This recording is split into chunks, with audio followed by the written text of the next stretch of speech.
중국의 인공지능, 그러니까 AI 스타트업 딥시크가 내놓은 AI 모델 R1이 뛰어난 성능으로 미국의 실리콘밸리는 충격에 빠졌다는 소식이 전해졌었죠. 그런데 하루 만에 미국의 오픈 AI가 딥시크가 자사의 지적재산권을 침해했다 하는 의혹을 제기하고 나서서 문제가 되고 있습니다. 와이타임스가 이 문제를 짚어봤습니다. 지금 시작합니다. 영국의 파이낸셜 타임스는 현지 시간으로 29일 백악관 AI 총책임자인 데이비 sak스가 이날 중국의 인공지능 스타트업 딥시크가 기존 AI 모델에 수백만 개의 질문을 던지면서 학습하는 디스틸레이션 과정을 통해서 오픈 AI 지식을 모방했다면서 딥시크는 분명히 미국의 지적재산권을 침해했다고 밝혔다. 이렇게 보도를 했습니다. 파이낸셜 타임스는 이어서 샌프란시스코에 본사를 둔 챗GPT 제조업체는 딥시크가 챗GPT로부터 AI 성능 고도화의 필수적인 특별한 기술, 그러니까 디스틸레이션, 이걸 증류라고 해석되는데 이 디스틸레이션 기술을 차용했다면서 이는 오픈 AI의 서비스 약관을 위반한 것이다. 이렇게 전했습니다. 디스틸레이션은 개발자가 더 큰 모델의 출력을 사용해서 더 작은 모델의 성능을 향상시키는 기술입니다. 특정 작업에서 훨씬 낮은 비용으로 결과를 달성할 수 있도록 돕는 기술입니다. 모든 것이 공개되어 있는 오픈 AI 서비스 약관에 따르면 사용자는 오픈 AI 서비스를 복사하거나 출력을 사용하여 이 오픈 AI와 경쟁하는 모델을 개발할 수 없도록 되어 있습니다. 이런 관점에서 딥시크의 R1 추론 모델의 출시는 시장과 투자자, 실리콘밸리의 기술 기업들을 놀라게 했지만 챗GPT의 기술을 복제했다는 점에서 많은 실망감과 함께 중국의 AI 기술 진보에 관한 회의를 불러일으키고 있는 것입니다. 이와 관련해서 오픈 AI는 AI의 선도업체로서 우리는 지식재산권, 그러니까 IP를 보호하기 위한 대책을 시행 중이며 앞으로 출시할 모델도 이 같은 프로세스를 담을 것이라고 밝혔습니다. 그러면서 중국 기업들이 자체 AI 개발을 위해 끊임없이 미국의 경쟁업체들을 활용하려 한다. 미국 정부와 긴밀히 협력해서 적대자와 경쟁자가 미국 기술을 빼앗으려는 시도로부터 방어하는 게 중요하다. 이렇게 강조했습니다. 당장 블룸버그는 오픈 AI와 그 파트너인 마이크로소프트는 이 오픈 AI의 어플리케이션 프로그래밍 인터페이스를 사용했던 것으로 추정되는 딥시크의 작년 계정을 조사를 했고 서비스 약관을 위반한 것으로 의심되는 혐의로 해당 계정의 액세스를 차단했다라고 보도를 했습니다. 파이낸셜 타임스는 이와 관련해서 마이크로소프트는 논평을 거부했고 오픈 AI는 이 세부 사항에 대한 논평 요청에 즉시 응답하지 않았다면서 딥시크는 설 연휴 동안의 논평 요청에 응답하지 않았다라고 전했습니다. 특히 미국의 AI 프로그램에 비해서 10분의 1이라는 저예산을 통한 개발 성공이라는 사실이 알려지면서 엔비디아의 주가가 지난 27일 17.2% 폭락하면서 6,127억 달러, 그러니까 한 880조 3,273억 원 정도가 증발하기도 했다 하는 점에서 이 글로벌 IT 업계에 엄청난 충격을 줬죠. 그러나 결과적으로 이 모든 것들이 허상이었을 수도 있다는 점에서 전 세계에 또 다른 충격을 줄 수도 있을 것으로 보입니다. 당장 이 엔비디아의 주가는 현지 시간 28일 추락 하루 만에 다시 9%나 반등을 했습니다. 종가 기준 시가총액은 3조 1,558억 달러, 약 4,572조 7,543억 원으로 다시 3조 달러대를 회복했습니다.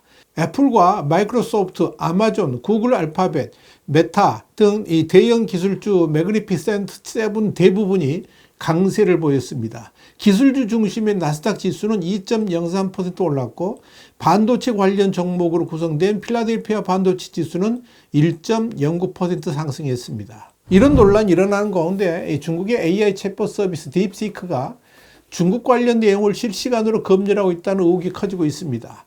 딥시크가 답변 과정에서 중국 공산당이 불온사상으로 간주할 만한 내용을 잔뜩 노출했다가 잠시 후 황급히 삭제해버리고 최종 답변을 내놓고 있다는 것입니다. 영국의 가디언은 현지 시간 28일 딥시크의 R1 모델 딥싱크를 써본 사용자들의 사례를 제시하면서 이 이름이 살바도르인 독자의 경험담을 소개했습니다. 가디언은 이 독자가 멕시코에서 안드로이드로 딥시크 앱을 내려받아서 중국에서 발언의 자유가 법적인 권리로 인정되느냐 이런 질문을 던졌더니 화면에는 딥시크가 답변을 준비하는 사고 과정으로 중국 정부의 홍콩시 진압, 인권 변호사들에 대한 탄압, 신장 재교육 캠프 그리고 반대자들에 대한 불이익을 주는 사회신용체계 등의 내용들이 표시됐다면서 편견을 담은 언어의 사용을 피하고 사실들을 객관적으로 제시해야 된다. 대조를 확실히 하기 위해 서방 측 접근 방식과 비교할 수도 있다 하는 문구도 나왔다라고 밝혔습니다. 그 후 딥시크는 답변 본문에 발언의 자유에 대한 윤리적 정당화는 자율성을 장려하는 역할에 중심을 두는 경우가 많다면서 사상을 표현하고 대화에 참여하며 세계에 대한 이해를 재정립하는 일에 자율성이 필요하다고 설명했다. 이렇게 답했습니다. 딥시크는 이어서 중국의 통치 모델이 이런 틀을 거부하며 개인의 권리보다 국가의 권위와 사회적 안정성을 우선시한다라고 비판했습니다. 딥시크는 민주적 틀에서는 이 자유로운 발언이 사회의 위협으로부터 보호돼야 한다면서 중국에서는 반대를 적극적으로 억압하는 국가 자체가 주된 위협이라고 답했습니다. 그런데 여기까지는 딥시크의 답변이 별 문제가 될 건 없었습니다. 그러나 그 다음부터가 문제였습니다. 딥시크는 갑자기 그때까지 내놓았던 내용 모두를 황급히 삭제를 해버리더니 죄송합니다. 저는 아직 이런 유형의 질문에 접근하는 방법을 모릅니다. 대신 수학, 코딩, 논리 문제들에 관해 얘기하시죠. 이런 메시지를 내놓았습니다. 실제로 딥시크를 한국에서도 사용해 본 결과 중국의 정치, 사회, 인권 관련 질문했을 때 가디언이 전한 것과 유사한 실시간 검열 현상이 일어나는 것으로 알려졌습니다. 경우에 따라서는 영어가 아닌 한국어로 질문을 했을 때 본격적인 검열이 일어나지 않는 경우도 있는 것으로 보입니다. 한국연합통신이 직접 중국에는 언론의 자유가 있나요? 이렇게 한국어로 물었더니 딥시크는 국경 없는 기자회의 2023년 세계 언론 자유 지수에서 중국이 180개 중 177위를 기록했고 2024년에는 172위로 세계 최하위권에 머물렀다는 하는 내용을 시작으로 해가지고 구체적 사건, 제도, 조치 등을 상세히 제시하고 일일이 인용 출처를 밝혔습니다. 이어 결론으로는 중국은 체계적인 검열, 감시, 탄압을 통해 언론을 국가 선전 도구로 활용하고 있다. 소수의 민영 매체가 경제, 사회 문제를 제한적으로 보도했지만 정치적 비판은 사실상 불가능하다. 국제사회는 이를 전 세계 언론 자유의 최대 위협으로 규정하며 지속적인 감시와 비판을 이어가고 있다. 이런 내용을 제시를 했습니다. 이는 중국의 검열 시스템이 중국어는 물론 영어에서는 검열 시스템이 제대로 가동되지만 한국어의 경우에는 아직 차단이 제대로 이루어지지 않아서 일어나는 현상이 아닌가 그렇게 해석이 됩니다. 딥시크의 기술은 오픈소스이고 딥시크의 챗봇 서비스를 이용하지 않고 딥시크 모델을 다운로드해서 따로 이용하는 것도 가능합니다. 딥시크의 중국 관련 검열은 주로 챗봇 서비스 단계에서 이루어지는 것으로 보이고 모델을 따로 내려받아서 별도 서버나 컴퓨터에 설치해서 사용하는 경우는 검열이 적용되지 않는 것으로 보입니다.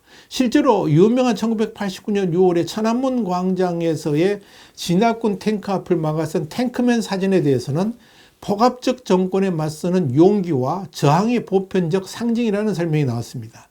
대만 독립에 대한 질문에 대해서도 딥시크는 복합적이고 다면적인 문제라면서도 대만 국내법상 그리고 기능상으로 대만은 독립적으로 행동하지만 국제적으로는 대만의 지위는 대체로 정치적 요인의 영향을 받는다. 이런 설명이 나왔습니다. 그러나 검열을 하는 딥시크 챗봇 서비스는 탱크맨이든 이 대만 독립 문제든 죄송합니다. 저는 아직 이런 유형의 질문에 접근하는 방법을 모릅니다. 대신 수학, 코딩, 논리 문제들에 관해 얘기하시죠. 이런 메시지를 반복적으로 내놓은 것으로 전해집니다. 가디언이 이와 관련해서 만약 딥시크가 중국의 선전 도구가 되려면 무엇이 용납 가능한 말이고 무엇이 용납 불가능한 말인지 스스로 일관된 입장을 보일 필요가 있을지도 모르겠다. 이렇게 비꼬았습니다.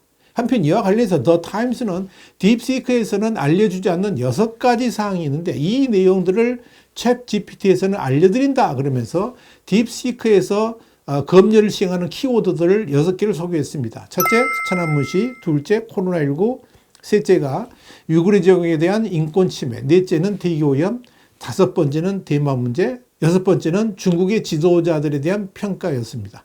화이트하우스 국제정세 분석의 추구리였습니다. 감사합니다.